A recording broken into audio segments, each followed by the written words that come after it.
pretty freeform, right? Yeah. Oh, yeah. So we've now transitioned over. Freeform. Hello. Okay, Let's go, boys. everybody, go ahead and hit record. I am recording. Recording. The hair, Recording. the tip of the teeth. The lips, the hair, the tip of the teeth. Okay, God, so stop go saying ahead and clap on 55. Oh, shit. Oh, it's the uniform. Nice. All right, and then go ahead and clap on 7. That seems like a good wholesome number. Oh, almost there. Hello, and you're listening or watching to the Zone of Hot Truth, a bi-weekly or something along those lines podcast-ish thing, stream, whatever you want to call it, where 4 aspiring DMs talk about their experiences, opinions, and hot takes in a certain amount of time. I'm Kevin. I'm Eric, and pour one out for the Thought Eater podcast and blog. You'll be sorely missed. I'm John, and I don't know who those people are. I'm Grant, and I realized my shirt has green on it. Oh no, Grant's been shot. Call a doctor. You're a terrible actor. Dr. God. Watson. All right. I mean, there's a reason we do podcasts and not like a live other bullshit. Well, this is live. Okay. Briefly, and Eric, in less than a couple sentences, do you want to mention who that is? Yeah. And then we'll go into the main topic. Thought Eater is a long running. They did about 200 episodes of a Oh, man. podcast and a blog, basically doing a whole roundup of the OSR and 5e, just anything indie. So they did a really good job doing some interviews with a lot of creators. Got a lot of people's work promoted. They did a weekly show. It was really wonderful. Unfortunately, last week, it's been 11 days. The 19th was their final episode. Really, they're going to be sorely missed in the community. Okay, well, pour one out. All right, I'm sure they'll appreciate that you've mentioned them. Okay, so I think without further ado, we are going to go into our main topic, and it is one I think of great interest to many of us, both on the podcast but also outside of it, and that is regarding terrain and its usage in role-playing games. So if you're unfamiliar, it's pretty much what the name says, but things like little bits and bobs of furniture, mountains, rocks, grass, all the things you might see if you have the actual Twitch video or YouTube video up in the background of one of terrain smiths. So using these in the game for ambiance, for combat clarity, and all those kinds of things. So I think that's what we're going to be talking about today. So along those lines, so what kinds of things, besides a couple of things I mentioned at the end, do we think the terrain is excels at? And Grant, why don't you go ahead and start us off, since you are our terrain smith of renown. So I think it can really do a lot to help excite your players and kind of help bring the game to life. Because it can actually be kind of hard to describe how every single combat scenario or social encounter works, because that's a lot of work for the DM to what all the buildings look like, the scenery, how many buildings there are, and just being able to plop some stuff down, regardless of how complex or simple or stunning it looks. It can actually take some work off of your shoulders, because instead of having to describe all the trees, you plop down some trees onto the table. Boom, they're there. The players can see them. They're not just being told they're in a forest, they see they're in a forest. So I think it can actually bring a lot to the table and help make games more interesting, and also take a little bit of work off your shoulders. Yeah, I think those are some excellent points. What do we think between? I think I was actually, I forgot to go around, but the horn regarding this. But I think all of us have had some experience with terrain in some capacity, right? And so have an idea of like what they could be used for.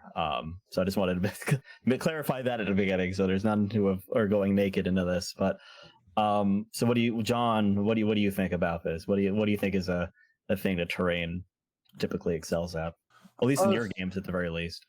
In my games, so things that I have a lot of issues with is defining like heights of things. If stairs are going up or down, is this brown circle, is that a rock? Is that a tree? Like, what is this exactly? So terrain I have found to be good at defining like what something is, what it looks like in the physical space. I've had decent luck with that. Okay, so 2 for adding additional clarity to the game. Eric, do you have I'll say it something says to a add onto certain. that? Yeah. It says a certain mood. Mhm. I would really recommend. I've gotten the best value out of terrain in the first session and the last session. Oh, interesting. Yeah. First session, it kind of gets people, especially new players, kind of hooked into this experience.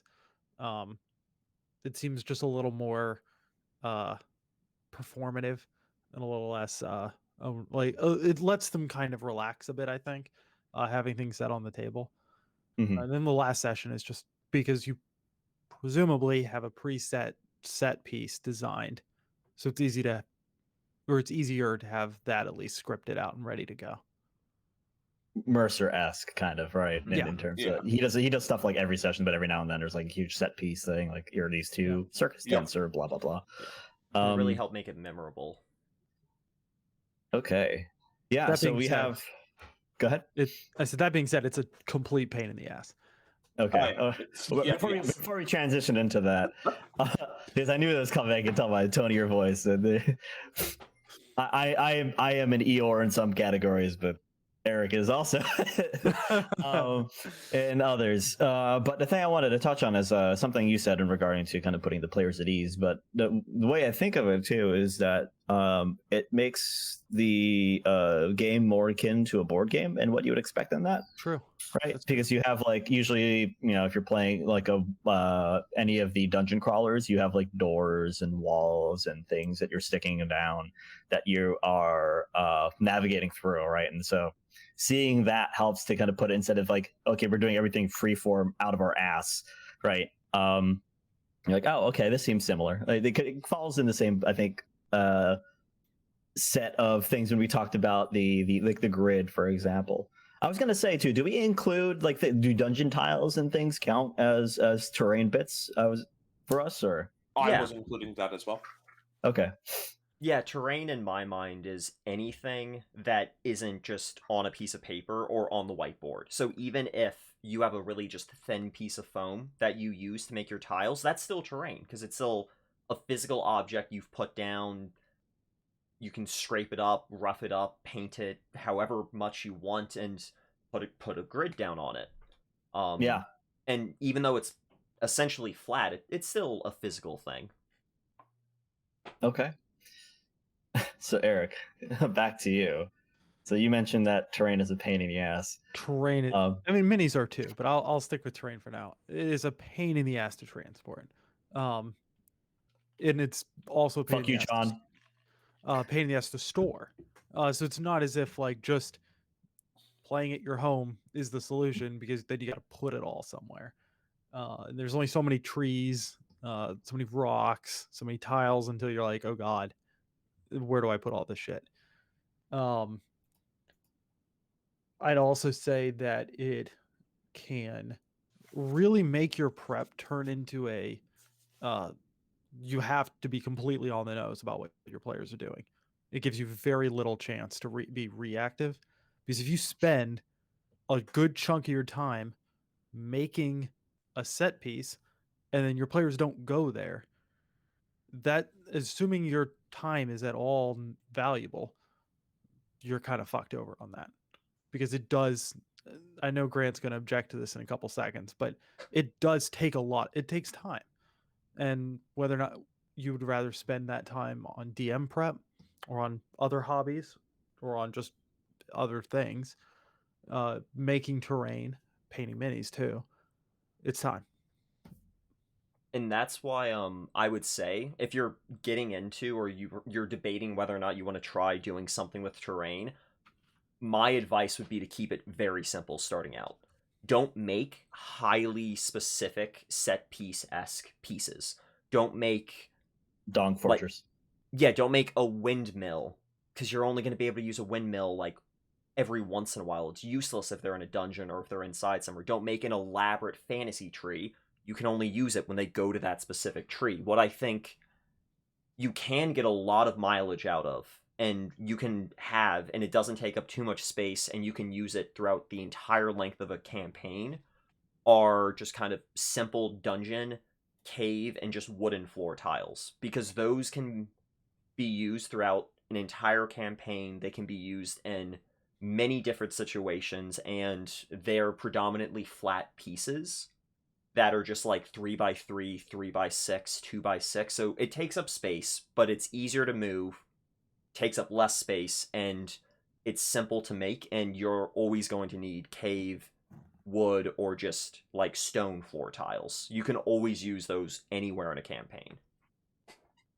So my response to Grant's response is that It's like a counterspell chain. yeah, I counterspell your counterspell. I think so yes, those are more generic. That's most of where my terrain experience is from. I have, I think, around 200 2x2 dragon lock tiles that have been 3D printed.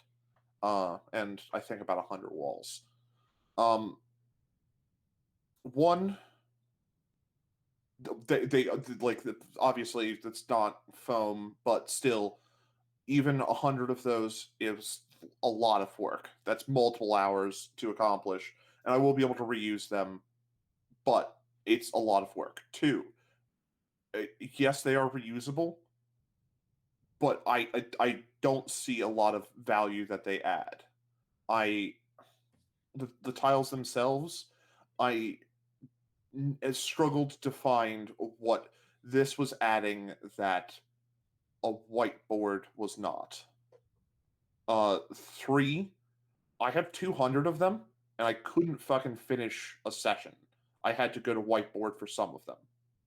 That's how much, like, again, and it was like I used every single one of them, and I couldn't make it to the end of the session without having to go to whiteboard because the need of them was so high. So the thing I was just gonna kind of throw in here is I think it's, well, I think that you all are hitting the nail on the head, and Grant has mentioned this, but the notion that having very simple scatter terrain pieces, and I think this would fall into kind of Eric's camp. So like, okay, you fight bandits on a road, right? It's very easy to kind of draw the road on the map, but also just put a bunch of trees so players know like where to hide behind, or like they can physically see what those are versus like a penny or something. They have a good representation of that's there. I would argue it's probably faster than drawing the circles. We just go up, just put the trees down. You can use the trees wherever. And the map doesn't really account for certain things like you mentioned earlier with height. So for example, I think Infinity, which is a wonderful, wonderful miniatures game, is very similar to how D&D operates, if not more rules intensive.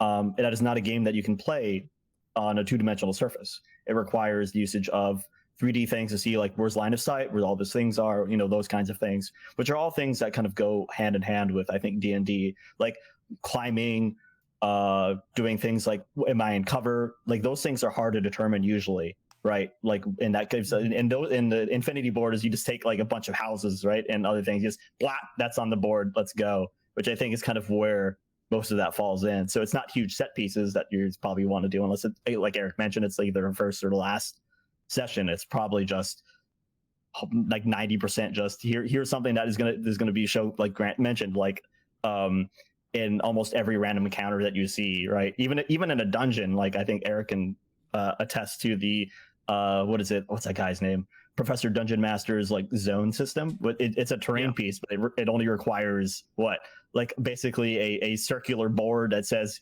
you are either in melee or you're in range, and then here are some of the objects in that room, right? So those are all examples of ones where it's like, oh god, you don't have to like set up like hundreds of thousands of interlocking tiles and things like that. But I just wanted to throw that out because I think those are some things to kind of keep in mind regarding those.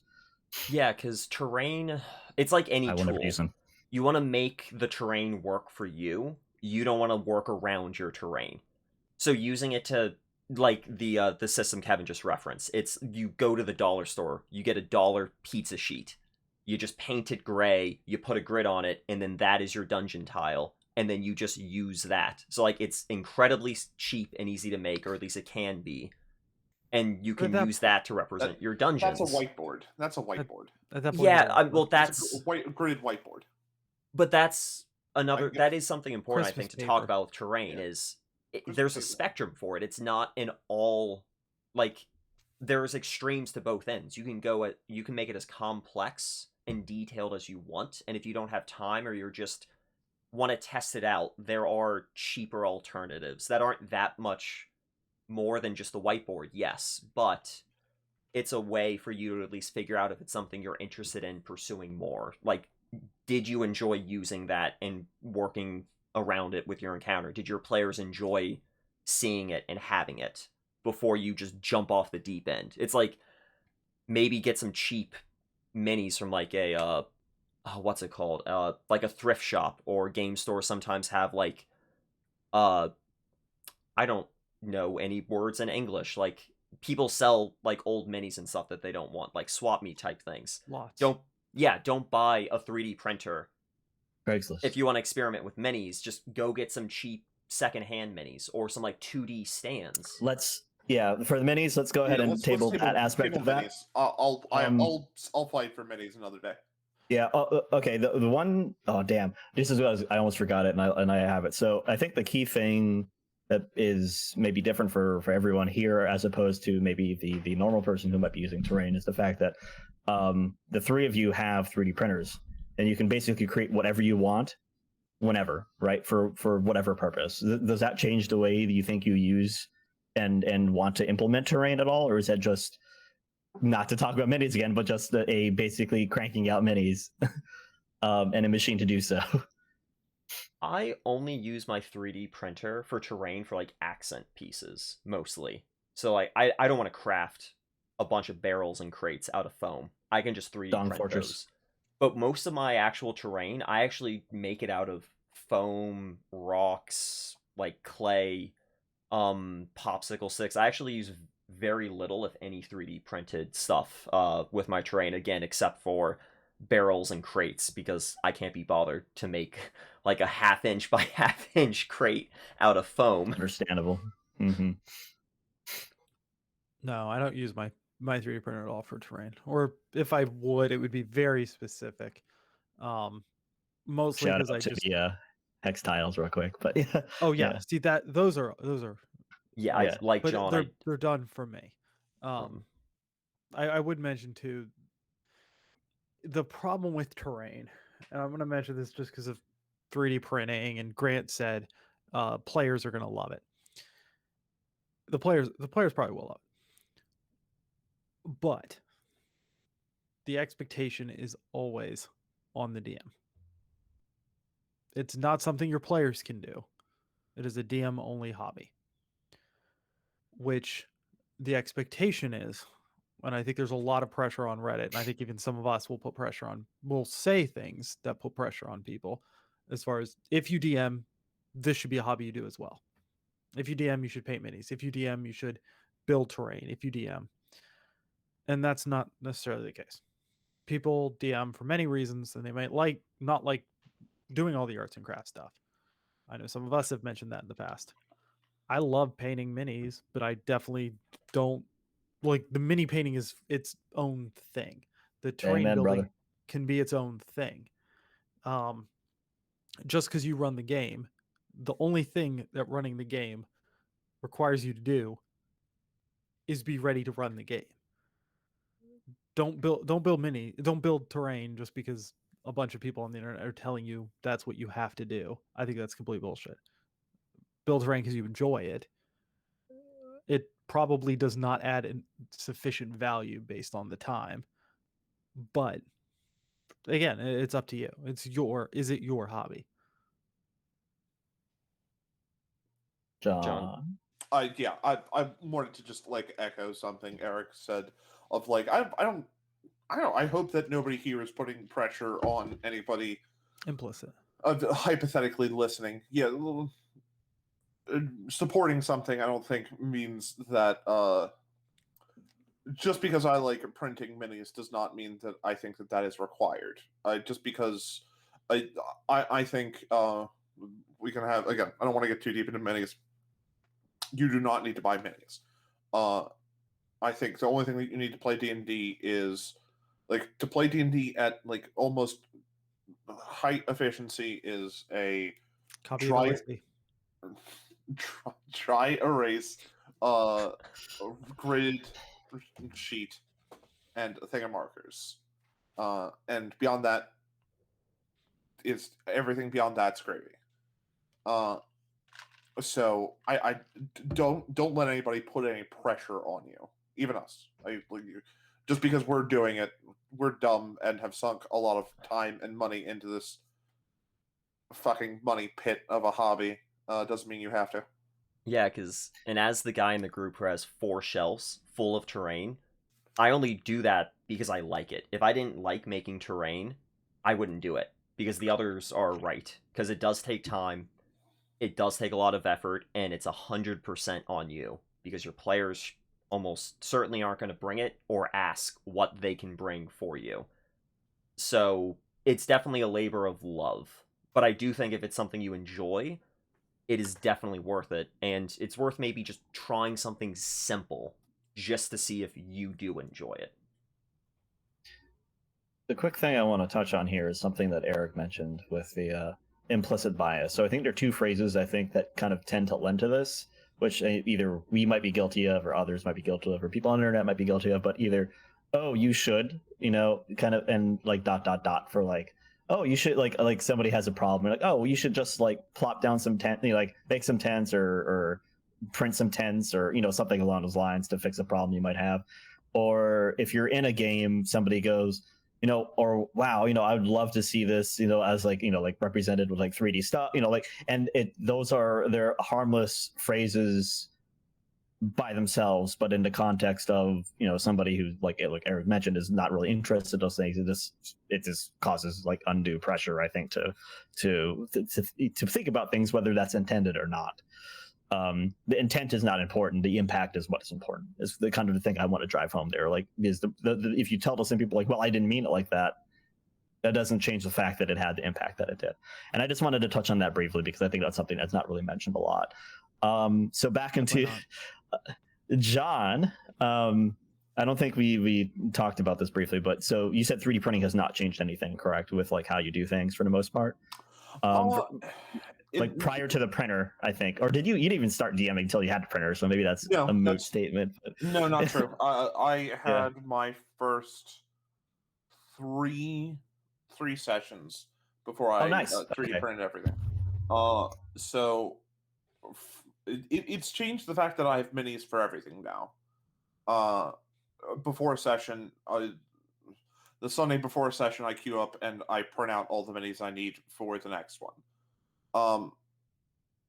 But it has not affected my terrain, or like it hasn't affected how I use terrain at all.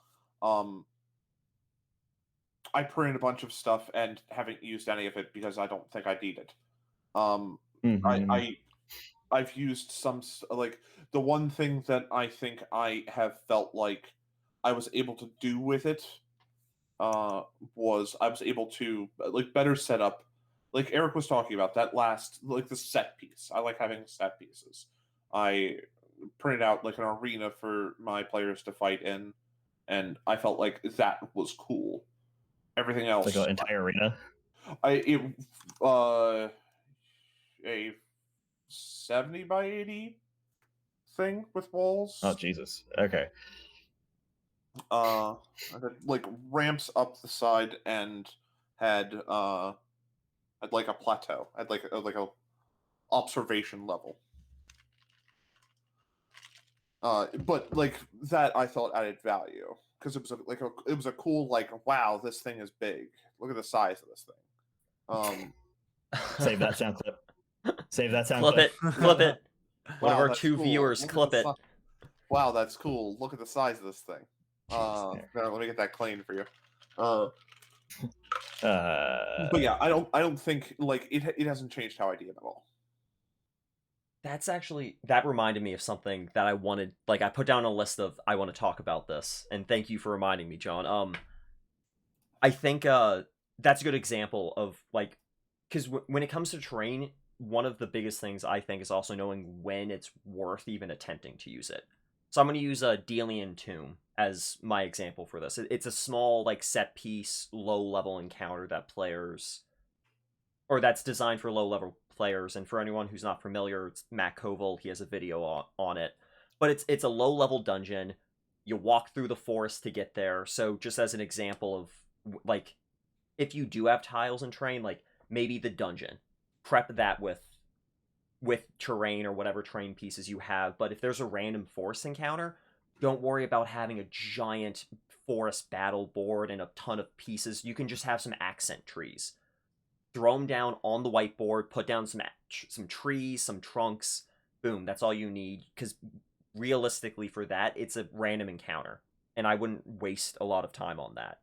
And if they get into trouble in the streets before they even leave the town, just draw it out on the whiteboard, because not every encounter is going to need terrain. And I definitely don't think you should even try to use it for every encounter, because at that point it is just going to slow the game down and potentially just become a waste of time. Yeah, I think that's definitely valid. And I think even Black Magic Craft, which I'm surprised has come up yet as a one of the creators on YouTube who does just countless things regarding that and tries to transfer that to us. But he doesn't even use dungeon tiles anymore. He just kind of plops things down on the board and uses most things as scatter. It was something I thought was interesting, kind of in view of what you just said.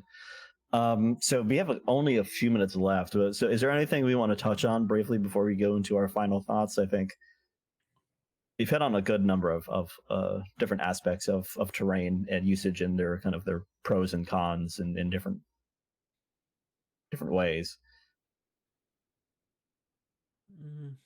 I'll also shout out Wylock's Armory, Crooked Staff Games, DM Scotty, the YouTube. Yeah, if you Google cheap and easy dungeon tiles, like the first 6 videos that come up are all gold, and they're half of the people that we've named during this episode. But skip all those dungeon tile videos.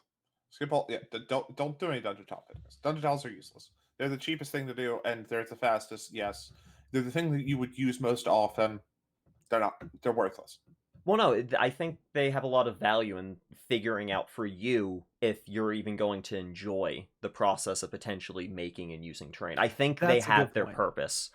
And that's why, even though they're basic and they might be the first thing you stop using, it's a great stepping stone because don't start with a castle, start with dungeon tiles. I don't think you should. I don't think you should do either. Like both ends of the extreme are incorrect. I think again, whoever said I think it was Kevin of like the scatter being able to like throw down like rocks and trees. Everyone mentioned anything to agree. Yeah. Mm-hmm. I think that is valuable. Well, Black Magic Craft has a very simple video on scatter walls, so maybe do that instead of his dungeon tiles. Going after Christmas, I want to mention that too. Going like December 26th and buying up all those winter trees and spray painting them. Oh yes, he's right. That is actually a power play move right there. They're like that 50 cents. That's hilarious. I have hundreds of them right now. Hundreds of them. That's 10 out of 10. They're indestructible. Why all our forest pine? It's evergreen. It's because we're playing this session like a month after Christmas. That's why. Okay. So yeah, I think that's pretty much all we have here for that. So let's go ahead and is there any other? Let's just go into our well-known and widely talked about amongst our single viewer our final thoughts. So in less than a tweet, if you are capable of doing so, let's go ahead and give our final opinions or whatever jazz you want to say, call outs, blah blah blah.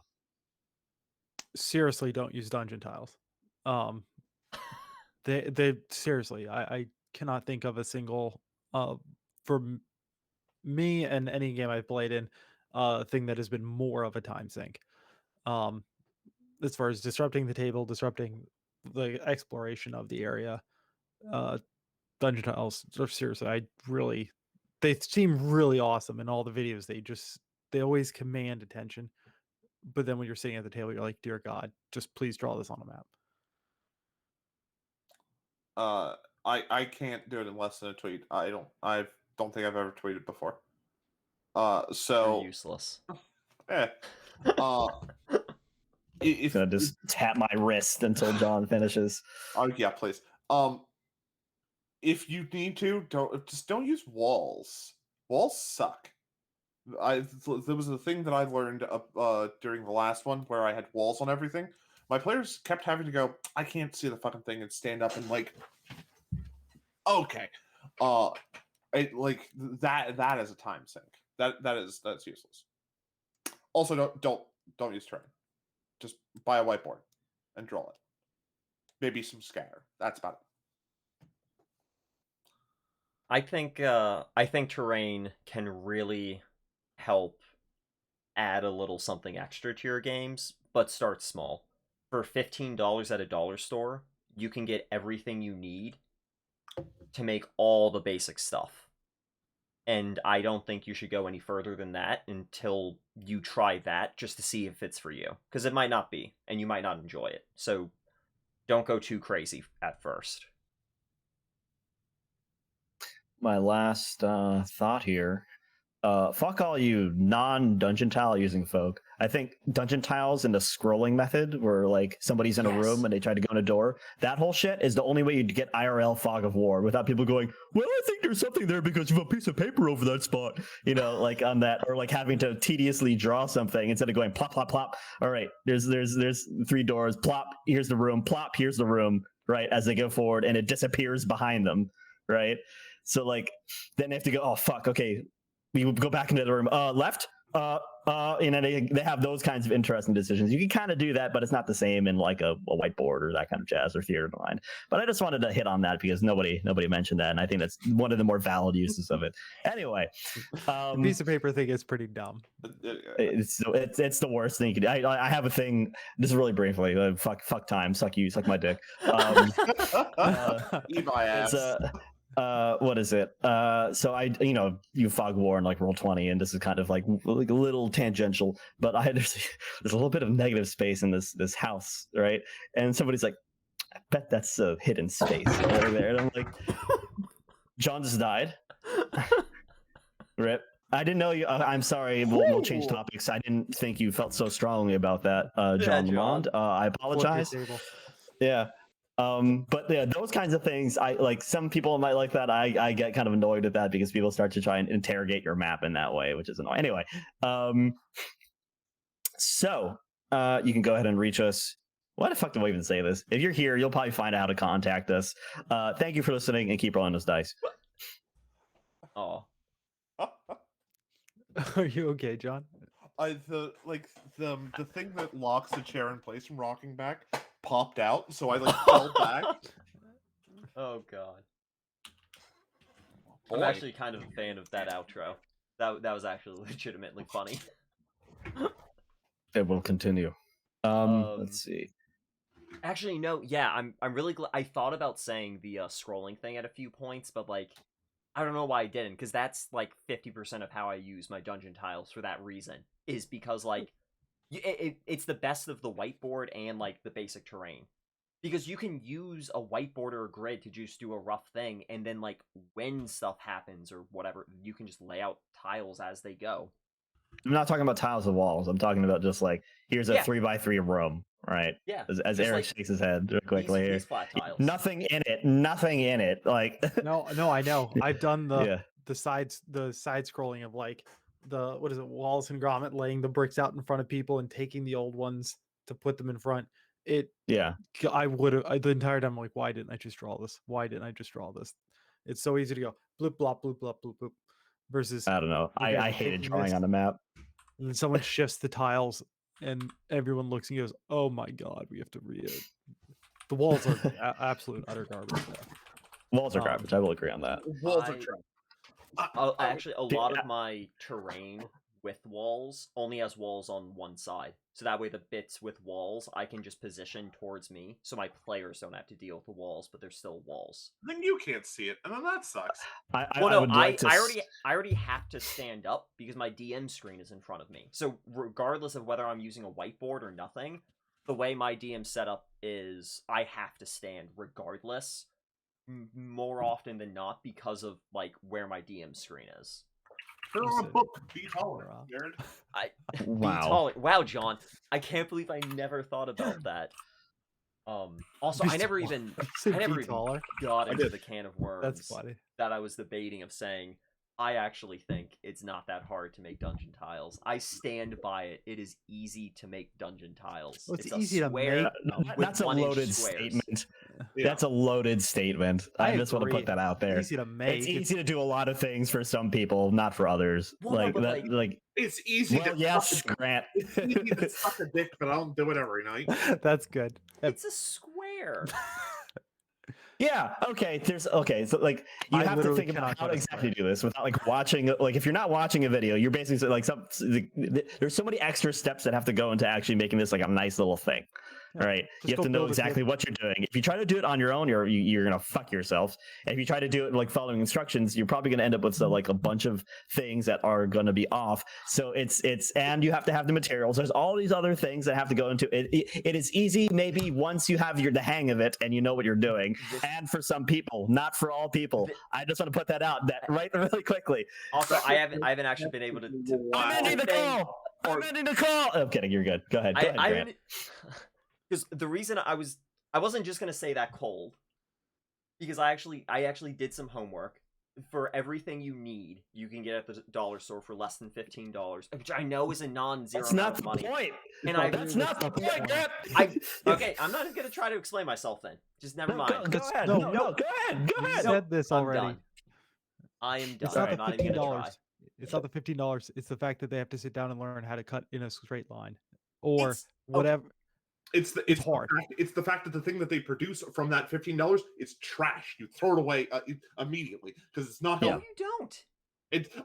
I never want to use dungeon tiles again after using them for 2 sessions. It was not worth the time.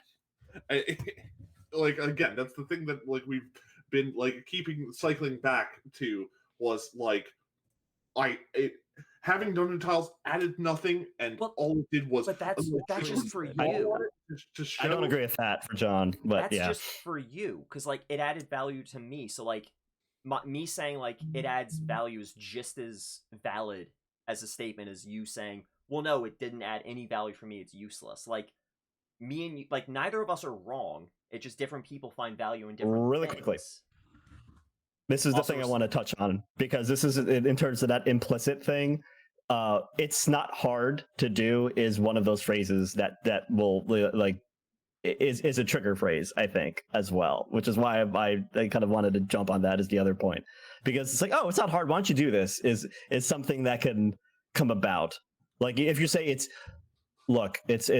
it might be fun. Like you might like doing this. It might take a little bit of work up front, but you might be happy with the result that you get. It might be a little better, but it's not hard by itself. I think is the no way to go about it, because that's the way you piss people off. I was gonna go into why I think it's not hard. Yeah, but you can't front load it with it's not hard is the problem. You know what I mean?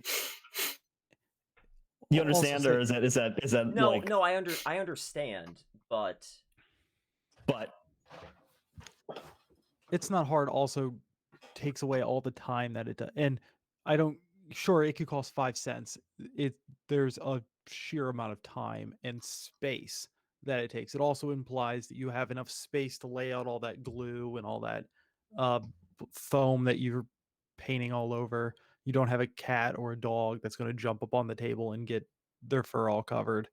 And also, this is the thing that got me of like, how much grid does that like $15 of everything you need basics buy you?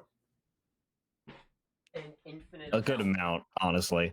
I $1 for all of this foam. $1. What is that in inches? I don't know what that is. It is 3 by Sick. 2 3 by 2? Okay. feet.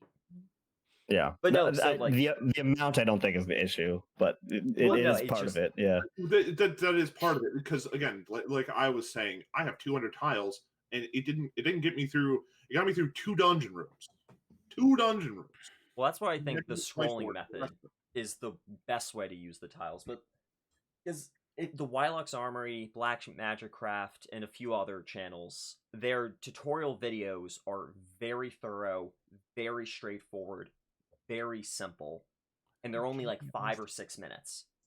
It's 5 or 6 minutes, and yes, it is going to take time, but everything takes time, and all it involves is making several squares. And yes, you might have to use a ruler. I'm not saying you can just draw perfect squares. I can't do that, but you can make them square enough. You put a 1-inch grid on them, and you can just paint them matte gray, Real quick. and then you're done. I have made, I think, and I don't know if you have, Grant. I've made every kind of dungeon tile. I've done them with foam. I've 4 done minutes, them with and then I gotta get paper. But I've done them with what are those linoleum tiles? I I've remember done, those. I've yeah, done them I with did like paper those. plates. I've done them with I've made several different types tiles. as well. Yeah, every But he's single saying one. you're unhappy with them, right? Yeah. I have done it every Yeah. single different way as a way of trying to so I can say I've seen them all. So when I say this, I'm not saying this from a lack of experience. Good Uh-oh, did we lose Eric? Froze. Lord, the time of each of them was exorbitant. Damn, I'm back now. The time of that was a ginormous waste because it took so long. Even the standard cut and glue type shit that takes it's not just watching a 5-minute video, because you have to watch the 5-minute video at least twice, and then you have to watch it again while pausing the whole time while you're doing the gluing in your little arts and craft project. And from somebody who is, I mean, if you have kids during this that have their own expectations, or you have like time sinks, you have other just the more moving pieces around you, the less it's of I'm going to sit down and glue 100 tiles today. And well, that's where I wouldn't advise going with one of the gluing ones. Gluing, putting, pasting, taping, painting. Well, no, fill in I the think blank. Wylock's is the only system that requires any amount of gluing and complex system. Everything else is you just cut a square. Yes, Black Magic Crafts involves multiple painting levels. And that's the thing. Even like the dungeon tiles that I made don't even require any making. Like the static, just like they're already printed for me. I pop them off. Is like, okay, I have to prime them, wait for them to dry. I have to I draw 2 straight lines on them so the grid is better defined. I dry brush them with a shade so that they have edges, and then I have to varnish them. Like that, to do 20 tiles was taking me like multiple hours. You don't have to go that complex with it, though. It can be done much simpler, and there are ways to simplify it in some of the different tutorials. Because like I actually, like, when I say I googled it, like I actually looked through like a half dozen Reddit posts, like 24 of those videos. There are like the first things that come up are actually, there are some very simplistic things. Nothing less than an hour. I still think we're getting away from the fact. Well, for me at least, that it's saying it's not hard is I just still think it's a loaded way to talk about it. Yes, yeah. That is a loaded way to talk about it. I'm also saying that is incorrect. Your experience, Grant. You know what you're doing now. You've spent multiple hours on it. My first 10 batches of any terrain is all garbage. I've thrown it all out because it is just not usable. It looks terrible. It's not effective. It actually decreases from the session than just using a grid. I don't think that's true. No, I have stuff that's good. I have some good dungeon tiles that work, or dungeon terrain, or whatever the fuck it's called. That's good and it works great, and I've used it. But all my other shit was garbage. It just straight was. And I made a mini once that took 5 hours to make, that I watched a 2-minute video on how to do it. And at the end I looked at it and I'm like, those were the Wylock ones, right? No, that was Dungeon Craft, I think. Black Magic Craft. I made one of his minis, and it took me like 5 hours to do. And his video was 3 minutes long. Wait, one of And his at the end, I looked at it and I'm like, well, this is actually just trash. It's not the point what the source is; it's the act of it. Yeah, he knew what he was doing the whole way, and he cut out all of the mistakes, and he didn't care because his channel's monetized. He gets that's his, not just his hobby, but a form of income. So he can spend 8 hours on a project, and it's no big deal. If I spend 8 hours on a project, and it's either one garbage or two, does not add the 8 hours worth of value that It's frustrating. Yeah. yeah. Well, I mean, The trees, super value. The rocks, super value. Those I'm very happy that I have in a bin. All my dungeon tiles, I have them because I feel compelled to keep them in my bin. But my God, if I could jetson them, I would. Yeah. But even if you spend an hour or an hour and a half like making them, whether or not they turn out good, you don't like them, or they turn out perfect. Yes, like it may take an hour and a half. But like every potential hobby, every interest takes some amount of time.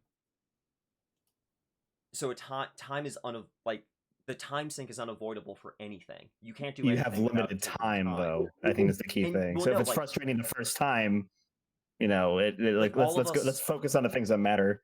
All of us have limited time, but the different people also have more time, less time, are more willing to spend time on certain things, which is why I think it's worth trying, because it might take you an hour, but it's not like you have to do this the hour right before the session, or even I agree with you on that. like 2 days. I think it's worth before, trying. Yeah.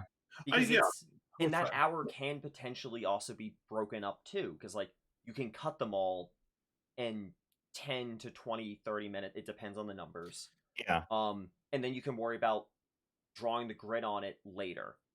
Well, okay, so here's the thing. So I think so like it can also be broken up too. So it's not just, oh my God, I need 2 hours. It's 1 to 2 hours over what could be 3 weeks. Space. Yeah, even like without getting to like the time itself is just, it's like I think we've all sat and done something that would like turned out like to be super frustrating to do, right? And bounced off of it, right? Like right off the bat. Like it could be a game, it could be a book, it could be just anything, right? And you'd be like, this isn't worth my time to try and continue, right? So that's something to keep in mind for that. I do agree that like the needs of like making terrain at the very least like are very simple, but actually putting all that together and turning it into something takes a degree of like, which you have, I think, like a certain set of willingness, right, to trying to do those things. Some people might get into that and get frustrated because the willingness to the outcome as you proceed is not equivalent. Like mini painting is big for this because it'll look ugly as shit, right? For even for like the figures that I make like behind me for like 10 hours, like I'm like, this is garbage, my God. And then it just comes together in the last like 30 minutes, right? Not a lot of people are going to do that. like not a lot of people want that kind of experience. Well, yeah, because I always say it's like, oh no, terrain can be fun, but like I'm also the person who doesn't want to paint any of his minis. Like, it would be like, but that's I think what we're trying to say is to say it's easy is like me saying, oh, it's super easy, just paint all your minis. Yes, and I do think sure it's easy in the sense that it's just a time conversion, but a frustration, also skill, because skill does play a role in arts and crafts. No matter how simple Black Magic Craft can make the guide, it still takes you cutting and painting, and it can be the easiest thing. You have to learn. I think rolling the foam on it. I do think the barrier to entry is way lower than some. Again, I'm not talking about like some of the shit behind me. I'm talking about just the tiles. I do think that is a much lower barrier to entry, and it's just about as low as you can go for any of the craft related aspects of D&D. So minis, terrain, props. I could argue with you there. Bottles. Yeah, I would disagree. Props I is think push balls. I think is like the lowest of low. Also, it's the lowest of for low return too. yeah. It- Well, I was just like of like the common props. I think they are on the lower end of the scale. Writing a scroll, I think that is the highest ROR, hands down. Handing Yes. somebody a scroll that you've written in any semblance of cursive is like lowest skill, highest return. Yeah. Well, that's why I said dungeon tiles are one of the lower ones. I didn't say they're the lowest because you're right. The scroll All right. on even some cheap As parchment. much as I want to listen to Grant hedge some more, I gotta go. Got him. That was a great got him. That was a good out. That was a great got him.